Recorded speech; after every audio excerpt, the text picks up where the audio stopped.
Odcinek programu w telegraficznym skrócie został zrealizowany dzięki wsparciu patronów. Wspieraj nas na patronite.pl/Maciej Orłoś. Gale kabaretowe wymiękają, politycy prześcigają się w dowcipach. Polski Ład z nagrodą Emmy w kategorii najlepszy serial komediowy. Senatorzy opozycji na żartach się nie znają i z uporem maniaka tropią działanie jakiejś tam starej konsoli do gier ze strychu. Będzie też żart o Jakimowiczu i Ogórek. Poza tym, i to nie jest żart, mamy nowy kącik w WTS-ie. Już nie tylko muzyka, ale też filmy, seriale i książki. Czyli jak widzicie, a raczej słyszycie, będzie wesoło w dzisiejszym w telegraficznym skrócie. Czwartek, 20 stycznia, Maciej Orłoś, wesoło, zaczynamy! Zacznijmy nietypowo od informacji spoza Polski, ale w temacie, który z Polską jest jak najbardziej związany i zaraz wytłumaczę dlaczego. Być może niektórzy z Was wiedzą, że zbliżają się na Węgrzech wybory parlamentarne. Sondaże wskazują na dość duże prawdopodobieństwo, że w końcu po latach władzę straci Viktor Orbán. Oczywiście już samo to jest dla Polski dość istotną informacją. Jeśli Orbán przegra wybory i do władzy dojdzie prounijna opozycja, to PiS straci ostatniego wiernego sojusznika na arenie międzynarodowej.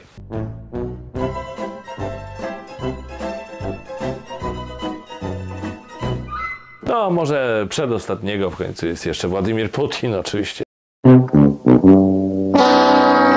Ale mamy też inny aspekt tych nadchodzących wyborów na Węgrzech, który wydaje mi się dla Polski bardzo istotny. Otóż jedną z partii opozycyjnych wobec Viktora Orbána jest partia psa o dwóch ogonach. Nie! W poprzednich wyborach uzyskała tylko około 2% poparcia i nie weszła do parlamentu, ale teraz ma szansę. Co jest w niej ciekawego, oprócz nazwy, rzecz jasna? Ugrupowanie istnieje od kilkunastu lat i u zarania działalności postulowało m.in. likwidację podatków, życie wieczne, nawiązanie kontaktów handlowych z kosmitami, darmowe piwo dla wszystkich, a nawet otwarcie węgierskiej restauracji na Marsie. Inaczej mówiąc, jest to tak zwana partia satyryczna. Nie jest to ewenement, że komedianci trafiają do poważnej polityki. Wystarczy wspomnieć, że prezydentem Ukrainy jest aktor komediowy. Поехали. Леночка, не газуй. Леночка, не газуй. Леночка, nie gazuj. Слева бордюр, Лена, справа бордюр, Лена. My też na tym tle mamy dość bogatą tradycję. W końcu w latach 90. do Sejmu dostała się Polska Partia Przyjaciół Piwa, a jej reprezentantami byli m.in. Janusz Rewiński i Krzysztof Ibisz, wtedy jeszcze bardzo stary. Co więcej, ugrupowanie w pewnym momencie podzieliło się na dwie frakcje, małe piwo i duże piwo, a to były dopiero początki, których kulminacji świadkami jesteśmy teraz. Nie dość, że w parlamencie reprezentacje mają już tylko partie satyryczne, to na dodatek kabareciarzami są także prezydent, premier, ministrowie, prezes Trybunału Konstytucyjnego, a nawet prezes. A nie mówiłem, zaczyna się. Fakt, często prezentują poczucie humoru, które nie dla wszystkich jest zrozumiałe, ale to nie ich wina, że suweren nie zna się na żartach. Dość oczywistym, można nawet powiedzieć banalnym żartem jest tak zwany Polski Ład. No!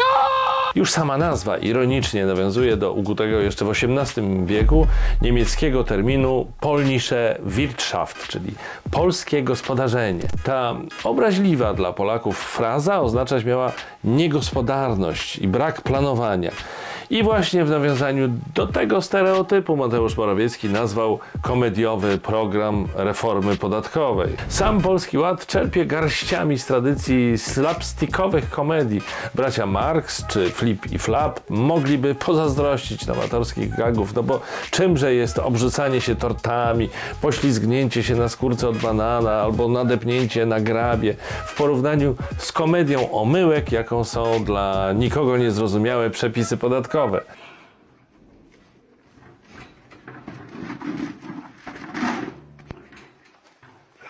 Liczby popkulturowych nawiązań w scenariuszu Polskiego Ładu nie powstydziłby się nawet Quentin Tarantino, moim zdaniem.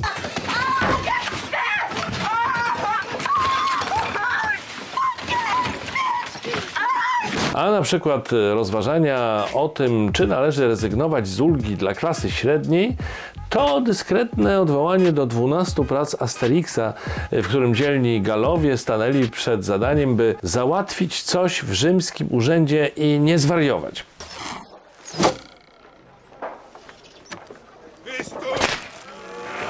No jasne, kolejna faktura. Dosyć mam tej papirusowej roboty. Z ciekawostek jeszcze dodam, że inspiracją dla Adama Glapińskiego na stanowisku prezesa NBP niewątpliwie był Benny Hill, który, jak pewnie pamiętacie, często w swoich sketchach wykorzystywał motyw nieatrakcyjnego, podstarzałego faceta i młodych, atrakcyjnych kobiet. Największą inspiracją dla chyba całej Zjednoczonej Prawicy jest jednak bezapelacyjnie Buster Keaton. Słynny aktor komediowy o kamiennym obliczu byłby dumny, widząc, jak jego uczniowie wygłaszają z największą powagą największe bzdury.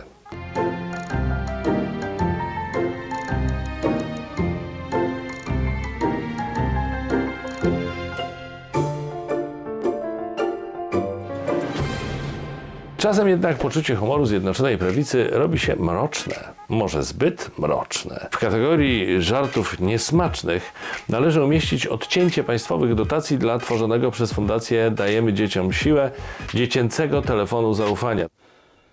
Chyba przeginasz, Jesus. Co prawda można było podejrzewać, że taki prank rząd szykuje, bo niedawno wygadał się Przemysław Czarnek, wyśmiewając depresję wśród młodzieży. Mało tego, kiedy okazało się, że żart z odcięciem kasy na działalność instytucji pomagającej nikogo nie śmieszy, to władze uznały, że zamiast się z niego wycofać, to będą go tłumaczyć. A wiadomo, że nie ma niczego bardziej żenującego niż tłumaczenie dowcipu. Stop it. Get some help. W tym przypadku tłumaczeniem było, że przecież działa telefon zaufania przy Rzeczniku Praw Dziecka. Tyle, że jak wynika z dokumentów ujawnionych przez Najwyższą Izbę Kontroli, obecny Rzecznik Praw Dziecka, Mikołaj Pawlak, był zaangażowany w zakup oprogramowania do inwigilacji Pegasus.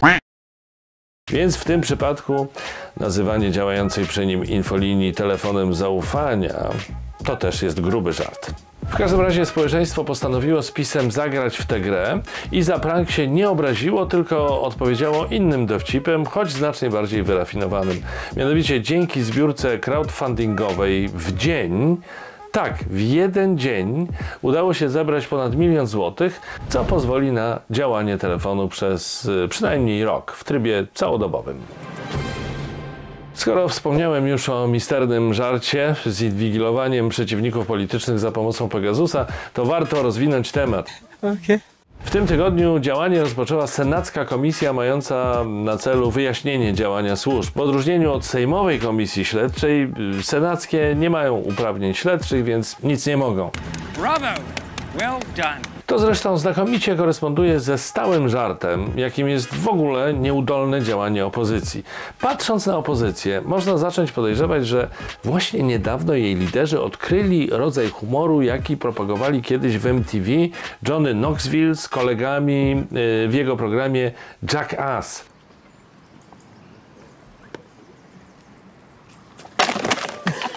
Autorzy tego programu celowo dla śmiechu robili sobie krzywdę albo nawzajem się poniżali. Czyli zupełnie jak nasza opozycja. Ale pomijając wątpliwą siłę oddziaływania pracy senackiej komisji, to trzeba przyznać, że podczas jej obrad można było usłyszeć przynajmniej kilka ciekawych rzeczy i w dodatku wcale nieśmiesznych. Na przykład od byłego szefa NIK Krzysztofa Kwiatkowskiego, za którego kadencji doszło do zakupu Pegasusa. Otóż Kwiatkowski ujawnił, że zgłosił w związku z tym do Ministerstwa Finansów naruszenie dyscypliny finansów publicznych. Chodziło o to, że zgodnie z prawem nie można było na taki zakup wydawać pieniędzy z Funduszu Sprawiedliwości, działającego, jak doskonale wiecie, przy resorcie Zbigniewa Ziobry. Najwyższej Izbie Kontroli odpowiedział w tej kwestii oficjalnie wiceminister Piotr Patkowski. Jak wynika z dokumentów, miał odmówić wszczęcia postępowania wyjaśniającego z uwagi na znikomą szkodliwość czynu dla finansów publicznych. Chodziło o 25 milionów złotych. Kwiatkowski taką odpowiedzią jest oburzony, a ja nie jestem oburzony, bo to przecież też nie mogło być na poważnie, no błagam. To oczywisty żart, którego były szef NIK niestety po prostu nie zrozumiał. Panie Krzysztofie, naprawdę, no, słabo. Jeszcze jak? Na żartach nie zna się też ewidentnie poszkodowany przez służby senator KO Krzysztof Brejza, którego inwigilowano w okresie kampanii wyborczej, podczas gdy nią kierował. Przecież ta cała sprawa z Pegasusem to jest taki niewinny żarcik. Jedni dowcipnisie podkładają swoim ofiarom pineskę albo poduszkę, pierdziuszkę pod siedzenie, a inni oprogramowanie do inwigilacji. A jak sprawa wyjdzie na jaw, to jest kupa śmiechu, pośmiejemy się po prostu. No chyba że ktoś nie ma do siebie dystansu. Senatorze Brejzo. Trzeba trochę wyluzować. W końcu za pana inwigilację odpowiadają ci sami ludzie, którzy wcześniej w ramach żartu fałszowali dokumenty, żeby wrobić w aferę gruntową Andrzeja Lepera. Na szczęście więcej poczucia humoru ma Andrzej Duda, który wyczuł dowcip i w porę ułaskawił kolegów. No nie wiem, co mam powiedzieć. Swoją drogą, to poczucie humoru prezydenta Dudy. Jak pan prezydent zażartuje, przyznacie, na ogół tak jest. No to po prostu boki zrywać, boki zrywać. Skoro mówimy o prezydencie oraz o aferze z Pegasusem, to oczywiście przypomina się afera Watergate w Stanach Zjednoczonych. Każdy może sprawdzić choćby na Wikipedii, ale w skrócie przypomnę. Afera Watergate to afera polityczna i związany z nią kryzys konstytucyjny w latach 1972-74 w Stanach Zjednoczonych, w wyniku którego prezydent USA Richard Nixon ustąpił ze stanowiska. Przyczyną afery były nielegalne działania administracji Nixona skierowane przeciwko jego przeciwnikom politycznym. Działania te rozpoczęły się na kilka lat przed wyborami w 1972 roku, gdy Nixon, zagrożony utratą poparcia wyborców, podjął decyzję o użyciu wyjątkowych środków, by zapewnić sobie wybór na drugą kadencję. W tym celu założył specjalny komitet reelekcji prezydenta, oficjalnie organizację do wspierania jego kampanii wyborczej. W rzeczywistości ta organizacja skupiła wokół siebie zróżnicowaną grupę ludzi lojalnych wobec prezydenta, których zadaniem było przeprowadzenie przeróżnych nielegalnych działań mających zaszkodzić przeciwnikom politycznym Nixona. Pierwszą z tych operacji, która zakończyła się wpadką jej uczestników, tak zwanych hydraulików, i która w rezultacie doprowadziła do wyjścia na jaw całego łańcucha nielegalnych działań i w końcu do dymisji Nixona, była nieudana próba zainstalowania podsłuchu w siedzibie sztabu wyborczego amerykańskiej Partii Demokratycznej w Waszyngtonie. Siedziba mieściła się w budynku biurowym ulokowanym w kompleksie Watergate, stąd nazwa włamania i całej afery. Coś wam to przypomina? Teraz już całkiem serio pytam, bez żartów. Trudno, żeby nam to nic nie przypominało. Urzędująca władza podsłuchiwała szefa sztabu wyborczego opozycji podczas kampanii przed wyborami parlamentarnymi. Różnica jest taka, że tu nie chodzi o prezydenta, tylko o partię rządzącą, oraz taka, że w Stanach prezydent zrezygnował, gdyż ujawniono, że działał nielegalnie, a w Polsce żadnej dymisji nie ma. I nie będzie, powiedzmy sobie jasno. No, kto powinien polecieć? Na pewno minister Kamiński, odpowiedzialny za służby. A jeśli nie on, to kto? Zastanówmy się chwilę. Szef ministra może, czyli premier. A może szef wszystkich szefów, czyli prezes. No okej, ktoś może powiedzieć, że szef wszystkich szefów mógł przecież o niczym nie wiedzieć, że cała ta historia z podsłuchiwaniem opozycji była zorganizowana za jego plecami, żeby mu zrobić dobrze, z przeproszeniem, żeby mu się podlizać. Czy jednak naprawdę cokolwiek w Polsce może zdarzyć się bez wiedzy i zgody prezesa Polski? To dopiero brzmi jak żart. Tak więc albo będzie kozioł ofiarny w postaci ministra, albo prezes weźmie wszystko na klatę i sam poda się do dymisji, czyli zrezygnuje z funkcji wicepremiera do spraw bezpieczeństwa, niezły żart swoją drogą z tą funkcją, oraz ustąpi z prezesury w PiS-ie. No ale to niemożliwe przecież, wolne żarty. W związku z tym wiecie co będzie? Nic nie będzie. Bo w polskiej polityce nie ma głębokiego gardła. Co ty, Orłoś, opowiadasz? Rozum ci całkiem odebrało? Chwileczkę już tłumaczę. Głębokie gardło, taką ksywkę miał w USA ówczesny wiceszef FBI, który był informatorem dziennikarzy, a konkretnie Boba Woodwarda i Carla Bernsteina z Washington Post, którzy to dziennikarze opisywali, tropili aferę Watergate. Głębokie gardło, czyli Mark Felt, który był bezpośrednio zaangażowany w dochodzenie FBI w sprawie włamania w kompleksie Watergate. Felt był zszokowany próbami zatuszowania włamania przez administrację i dlatego zdecydował się współpracować z dziennikarzami. No, trzeba mieć jaja, przyznajcie, żeby coś takiego zrobić w imię prawdy i demokracji. W takim razie my czekamy na nasze polskie głębokie gardło, a także na naszego polskiego Richarda Nixona. Się na pewno doczekamy. Poważnie się zrobiło, więc wracam do żartu. Przy okazji obrad senackiej komisji na psikus zdecydował się Jerzy Kosiński, profesor nadzwyczajny Zakładu Systemów Bezpieczeństwa Akademii Marynarki Wojennej w Gdyni, który został zaproszony przez komisję i nawet zaproszenie przyjął i nawet już był w drodze do Warszawy, ale w trakcie podróży zmienił zdanie pod wpływem, jak ćwierkają ptaszki, called us his little birds.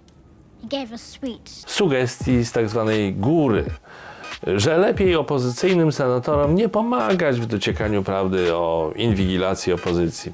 Jeśli faktycznie ktoś mu coś takiego sugerował, to z pewnością znowu było to z przymrużeniem oka. W końcu nikt w kraju demokratycznym i praworządnym nie odważyłby się czegoś takiego powiedzieć serio. Orłoś, czy ty w ogóle znasz się na żartach? Ja mam dla ciebie dowcip.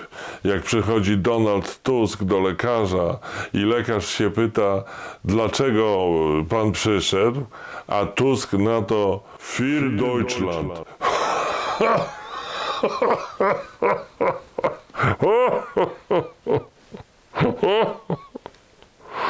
Für Deutschland. Brawo, brawo. Świetny dowcip. Może Danuta Cholecka w wiadomościach wykorzysta. Nope.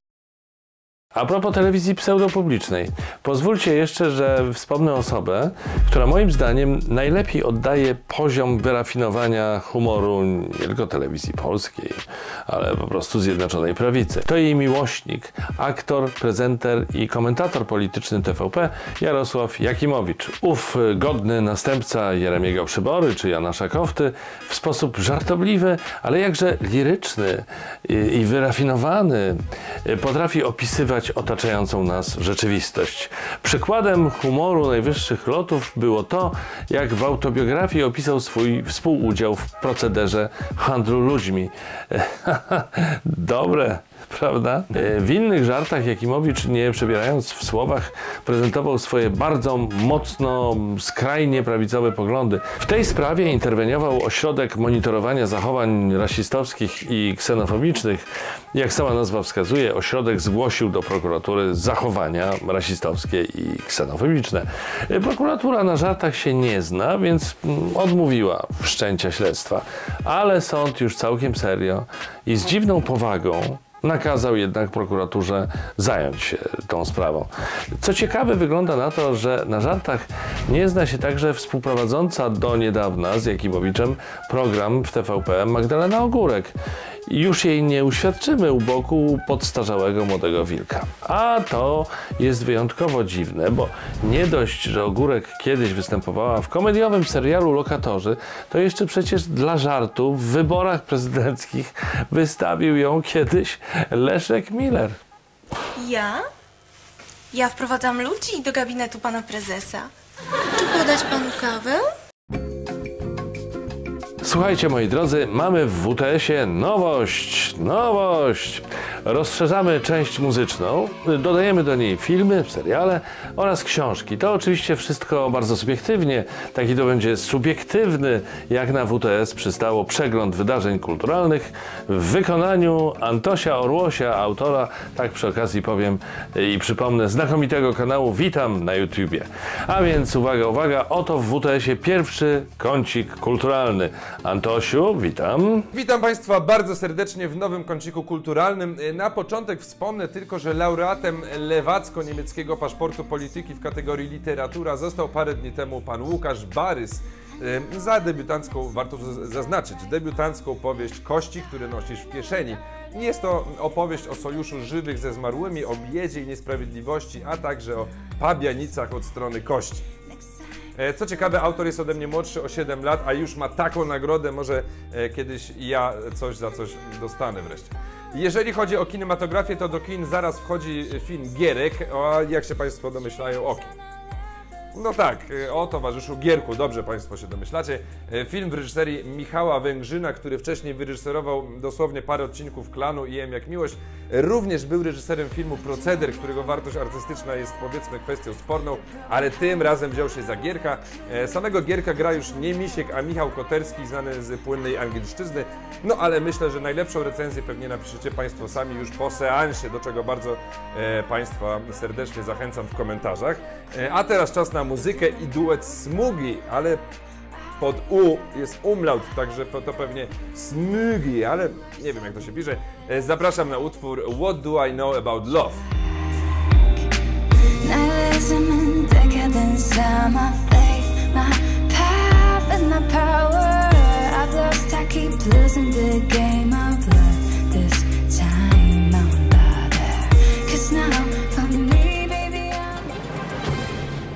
Mam nadzieję, że Wam się podobało. Piszcie w komentarzach. A na koniec tych dzisiejszych swawoli i facecji jeszcze chciałbym zacytować głównego bohatera jednej z najbardziej optymistycznych polskich komedii, Adasia Miałczyńskiego z Dnia Świra, siłującego się z opadającą deską klozetową w pociągu. A jeśli Polska to właśnie ta ojszczana klapa?